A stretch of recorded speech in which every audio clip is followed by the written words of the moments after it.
Assalamualaikum warahmatullahi wabarakatuh. Perkenalkan, saya Rifani Dia Istiqomah dengan NIM C1B021257 dari kelas R003 Prodi Manajemen Fakultas Ekonomi dan Bisnis Universitas Jambi.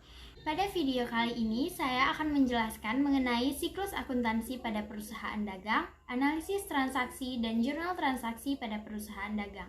Sebelum masuk kepada siklus akuntansi pada perusahaan dagang, saya akan menjelaskan pengertian dari perusahaan dagang itu sendiri. Perusahaan dagang merupakan perusahaan yang kegiatan utamanya membeli, menyimpan, dan menjual kembali barang tanpa memberikan nilai tambah atau mengubah bentuk barang tersebut.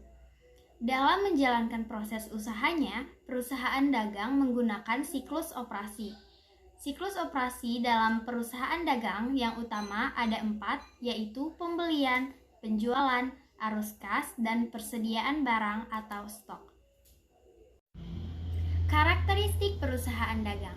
Adapun karakteristik khusus yang dimiliki oleh perusahaan dagang yaitu yang pertama, memiliki aktivitas utama berupa membeli, menyimpan di gudang, penyimpanan, dan kembali menjual. Yang kedua, tidak memiliki proses produksi barang. Yang ketiga, perhitungan total keuntungan berpatokan dengan total hasil penjualan dikurangi biaya pembelian dan biaya operasional. Yang keempat, perusahaan tidak melakukan proses produksi terhadap barang-barang yang dijual. Yang kelima, barang yang dijual langsung dijual tanpa melalui proses pengolahan atau perubahan sedikit pun. Keenam, kegiatan akuntansi berlandaskan dengan akun persediaan barang, yaitu perhitungan harga pokok penjualan, dan laporan laba rugi memakai bentuk single step dan multiple step. Jenis perusahaan dagang. Secara garis besar, perusahaan dagang dibagi menjadi 2 bagian, yaitu yang pertama, berdasarkan produk yang diperdayakan. Berdasarkan produk yang diperdayakan ini ada 2 macam, yaitu perusahaan dagang barang produksi. Perusahaan dagang barang produksi ini yaitu perusahaan yang memperdagangkan produk berupa bahan baku sebagai bahan dasar pembuatan produk atau alat-alat produksi untuk menghasilkan produk lain. Yang kedua, perusahaan dagang barang jadi. Perusahaan barang jadi ini yaitu perusahaan yang memperdagangkan produk akhir dari barang yang siap dikonsumsi.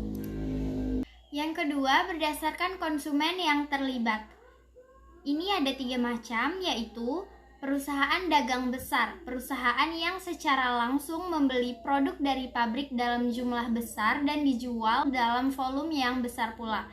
Yang kedua, perusahaan dagang perantara, perusahaan yang membeli dalam partai besar untuk dijual kembali ke pengecer dalam jumlah sedang.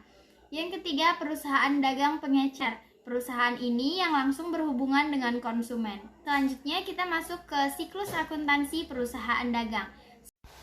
Langkah pertama dalam siklus akuntansi perusahaan dagang adalah mencatat semua transaksi bisnis dan peristiwa dalam sistem perusahaan tersebut di jurnal umum. Tujuannya agar semua data berhasil masuk dengan suatu persamaan atau lebih mudah diproses. Siklus yang kedua yaitu mencatat di buku besar pembantu.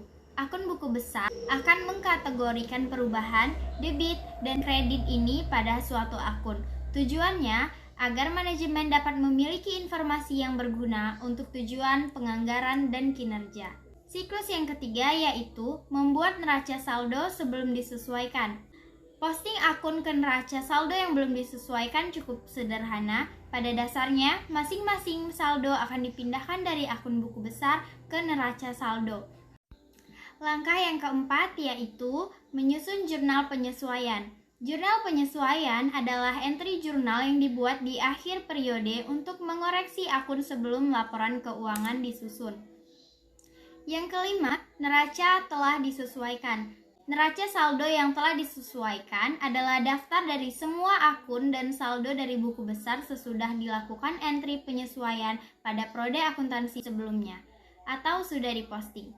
Yang keenam, membuat laporan keuangan. Menyiapkan laporan keuangan ini dimulai dengan menyiapkan beberapa informasi sekaligus, mulai dari neraca saldo, laporan laba rugi, laporan arus kas, serta laporan laba ditahan. Yang ketujuh, membuat kertas kerja. Lembar kertas kerja akuntansi adalah alat yang digunakan untuk membantu akuntan menyelesaikan siklus akuntansi dan menyiapkan laporan akhir tahun. Selanjutnya, membuat jurnal penutup. Dalam siklus akuntansi perusahaan dagang, jurnal penutup adalah entry yang dibuat pada akhir periode akuntansi untuk menghapus semua akun sementara dan mentransfer saldo-saldo akun permanen. Lalu, membuat neraca setelah ditutup. Neraca saldo setelah ditutup buku berisi daftar semua akun dan juga saldo perusahaan sesudah tahapan entry penutupan untuk selanjutnya diposting di buku besar. Tahap yang terakhir yaitu membuat jurnal pembalik. Jurnal pembalik merupakan entry jurnal yang disusun di awal periode akuntansi untuk membatalkan dan membalik jurnal penyesuaian.